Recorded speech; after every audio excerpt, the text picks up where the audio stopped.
भारत के अधिकतर क्षेत्रों में मॉनसून आधारित खेती की जाती है और गुजरात भी इससे जुदा नहीं है। इसलिए इस क्षेत्र की जल आवश्यकताओं को पूरा करने के लिए एक पहल की आवश्यकता थी, जिससे जल समस्याओं को समाप्त किया जा सके।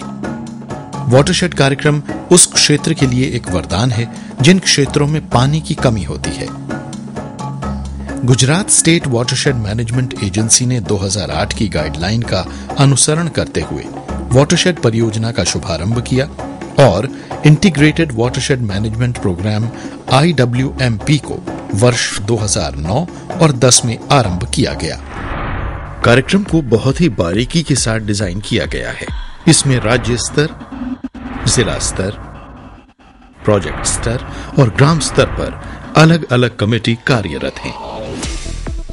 Gujarat state watershed management agency ने कार्यक्रम को 5 चरणों में पूरा करने की योजना बनाई, लेकिन इस प्लानिंग का बहुत ही अहम हिस्सा होता है कैपेसिटी बिल्डिंग। वाटरशेड कार्यक्रम में कैपेसिटी बिल्डिंग के लिए हर स्तर पर कार्यक्रम को मजबूती देने के लिए प्रशिक्षण का प्रावधान रखा गया है। कार्यक्रम को सफल बनाने में सही योजनाकारी करके आगे बढ़ा गया, जिसमें तकनीक का बहुत बड़ा योगदान रहा है। सूचना संचार प्रौद्योगिकी उपकरणों के प्रयोग में सबसे पहले है वाटरशेड की वैज्ञानिक प्राथमिकता। इसमें GIS नक्शे, उपग्रह चित्रण, स्थानिक और गैर स्थानिक डेटा। इसके बाद आता है भागीदारी सूक्ष्म निरीक्षण। इसमें विषयगत नक्शे, GPS, हाइड्रोलॉजिकल मॉडलिंग शामिल है। फिर आता है निगरानी और मूल्यांकन। इसमें web GIS system, mobile embedded tracking system शामिल हैं। और इसके बाद आता है प्रभाव आकलन। इसमें multi temporal remote sensing. Participatory net planning के दौरान GPS और GIS का बखूबी प्रयोग किया जाता है।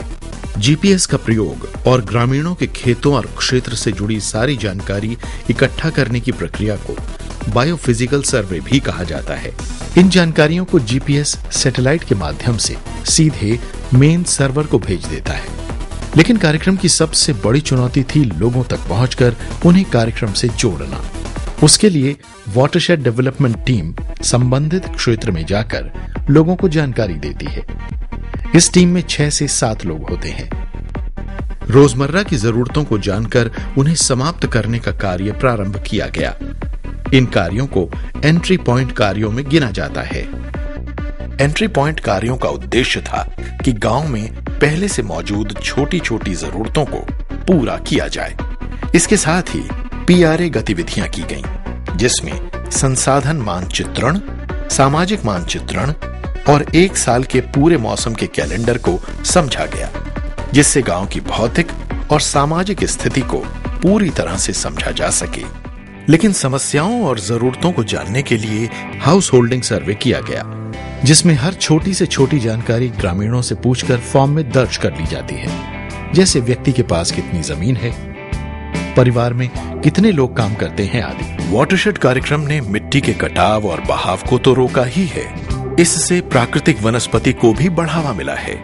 वर्षा जल संचयन और जमीन के पानी के स्तर को रिचार्ज करके इसने बढ़ा भी दिया है। शुरुआती दौर में किए गए कार्यों का परिणाम यह है कि जिन जनजातीय क्षेत्रों में कार्य किया गया, उस क्षेत्र में खेती करने का तरीका बदला है। और ये बदलाव कच्छ में देखा जा सकता है। किसान अब जीरा और कपास जैसी खेती कर रहे हैं, जिससे किसानों के जीवन में एक बेहतर बदलाव आया है। वाटरशेड कार्यक्रम की सफलता का सबसे बड़ा उदाहरण यह है कि 2010 में मंजूर हुए प्रोजेक्ट में लगभग 3,32,000 परिवारों को लाभान्वित किया गया। GSWMA की पहल participatory scientific watershed management programme की सफलता को देखते हुए लोक प्रशासन 2010-11 में लोक सेवा दिवस पर दिल्ली में प्रधानमंत्री पुरस्कार से नवाजा गया।